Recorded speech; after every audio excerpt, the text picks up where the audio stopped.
Συγχαρητήρια! Μόλις έμαθες για το μηχανοκίνητο αθλητισμό. Μπορεί να το μάθεις από κάπου όπως στο Instagram ένα edit με τον Max Verstappen ή το TikTok, ή απλά στο είπε ένας φίλος σου και ήθελες να μάθεις παραπάνω πράγματα, ή απλά πήγες για kart και κόλλησες το μικρόβιο τώρα και δεν μπορείς να ξεκολλήσεις. Όπως και να έχει, καλώς ήρθες. Just Driver εδώ πέρα. Τώρα θα αναρωτιέσαι τι μπορώ εγώ να δω ως θεατής, ως λάτρης του αθλητισμού αυτού, γιατί είναι άθλημα, δεν έχω λέξη, και είμαι εδώ για να σε βοηθήσω. Έχω επιλέξει 4 βασικά, τα πιο διάσημα προσωπικά για μένα και τα πιο ωραία, και τα οποία μπορεί να σας κάνουν το κλικ και να θέλετε να τα δείτε εξής. Οπότε πάμε να ξεκινήσουμε. Πρώτο στη λίστα. Φόρμουλα 1. Το απόγειο του μηχανικού αθλητισμού. Οι καλύτεροι του καλύτερου πάνε εκεί πέρα, και αυτοί που έχουν χρήμα, γιατί τίποτα δεν είναι δωρεάν σε αυτόν τον κόσμο, το έχουμε μάθει. Είναι 22 ομάδες μαζί με την Cadillac που μπήκε φέτος. Παλεύουν για 2 πρωταθλήματα. Το Constructors, το οποίο είναι για τις ομάδες, και των οδηγών.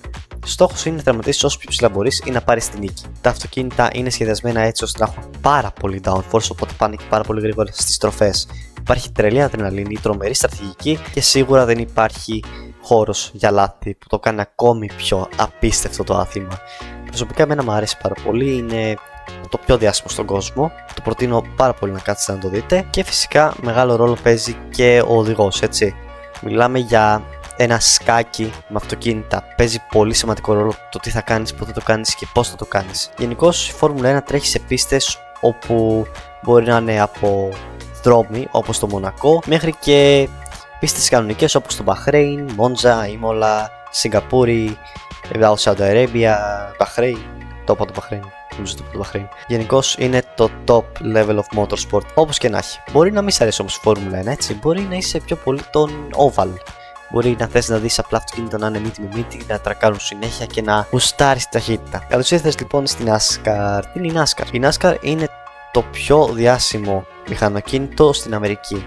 Είναι οργανωμένο από την NASCAR, έτσι λέγεται η εταιρεία που την έχει οργανώσει, και εμφανίζει περίπου 30 με 40 οδηγούς οι οποίοι παίζουν σε κάποιους αγώνες. Στόχος είναι να μαζέψεις όσο περισσότερους πόντους μπορείς ώστε να πας στα playoffs, όπου τα playoffs είναι αναγώνα. Οι τελευταίοι οδηγοί που έχουν μείνει, νομίζω οι 16, θα ανταγωνιστούν σε κάποιους τελευταίους αγώνες, ώσπου θα μείνουν 3 στο τέλος, και αυτοί θα παλέψουν για το πρωτάθλημα.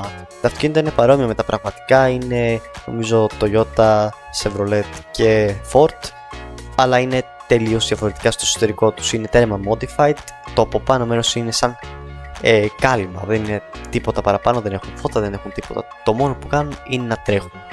Και αυτό είναι το ωραίο, δηλαδή το μόνο που έχεις είναι έναν πολύ δυνατό V8 κινητήρα σε ένα πολύ ελαφρύ όχημα και υπάρχει χάος. Αλλά παίζει σημαντικό ρόλο η στρατηγική, παίζει πολύ σημαντικό ρόλο το πώς θα πάρεις τη γραμμή, δεν είναι τόσο όπως σου φαίνεται. Και είναι πολύ κοντά το ένα με το άλλο. Δηλαδή μπορεί να σε μύτη με μύτη, μπορεί να σπρώχνεις τον άλλο για να περάσεις, μπορεί να γίνει κάποιο ατύχημα. Είναι άλλο πράγμα τα NASCAR. Αν σ' αρέσει κάτι τέτοιο, στο προτείνω ανεπιφύλακτα, έτσι είναι πάρα πολύ ωραίο. Από ευρωπαϊκά έχουμε το Euro NASCAR, το οποίο είναι πολύ παρόμοιο, αλλά σε πίστες της Ευρώπης, όχι ovals. Μπορεί όμως να μην σ' αρέσει να πηγαίνεις ευθεία γενικώς, μπορεί να σ' αρέσει να πηγαίνεις πλάγια, να σ' αρέσει ο καπνός, το θέαμα, ο κόσμος, το community. Καλώς ήρθες στο Drift. Είναι από καλύτερα Formula Drift ή Πανελλήνιο Πρωτάθλημα Drift ή Drift Events ή οτιδήποτε έχει να κάνει με το να πηγαίνεις πλάγια, έτσι. Είναι τεράστιο community, όπως είπα. Τι πρέπει να κάνεις εκεί πέρα? Ο στόχος είναι να μείνεις πλάγια για όλη τη διάρκεια της πίστας. Δεν είναι ολόκληρη γύρι, είναι ένα συγκεκριμένο κομμάτι που χρησιμοποιούν και έχουν κάποια σημεία στο έδαφος τα οποία πρέπει να πετύχεις και να παραμείνεις πλάγια, εννοείται. Είναι θεαματικό. Βέβαια, υπάρχει και το αγωνιστικό κομμάτι, όπου υπάρχουν 2 αυτοκίνητα που τρέχουν κάθε φορά και είναι ο leader και ο chaser.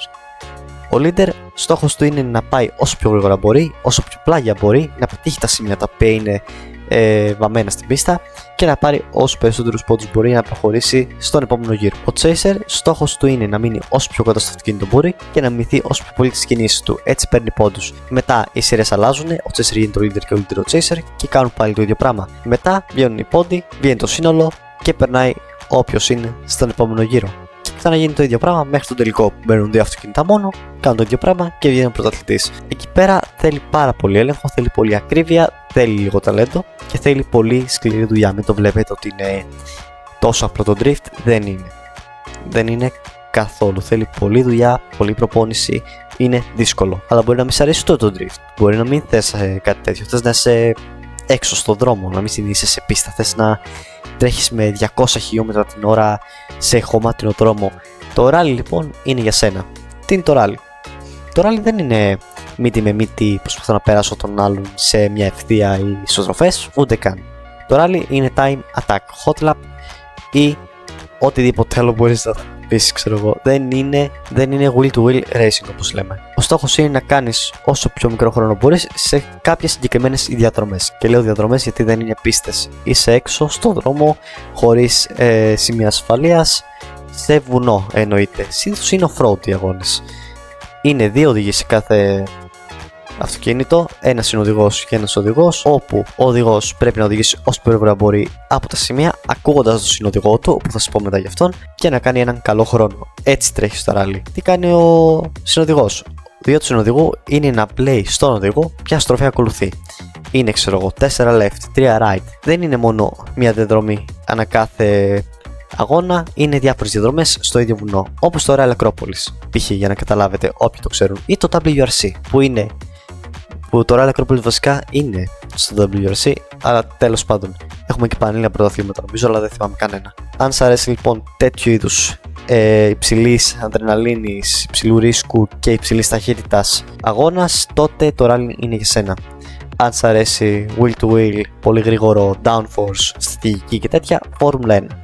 Αν σου αρέσει το drift, το να είσαι πλάγια, το να είσαι σε ένα μεγάλο community, πάνε drift. Αλλιώς, αν σ' αρέσει το αμερικάνικο κομμάτι, NASCAR V8, πολύ ελαφριά αυτοκίνητα και πολύ κοντινός αγώνας, το NASCAR νομίζω θα σ' αρέσει. Ή αν όχι το NASCAR, το Euro NASCAR. Αυτά λοιπόν για σήμερα. Αυτά ήταν 4 βασικά. Αν θέλετε να επεκτείνουμε σε κάποιο, πείτε μου στα comments. Εγώ σίγουρα θα επεκτείνω σε 1-2 από αυτά σε επόμενα βίντεο.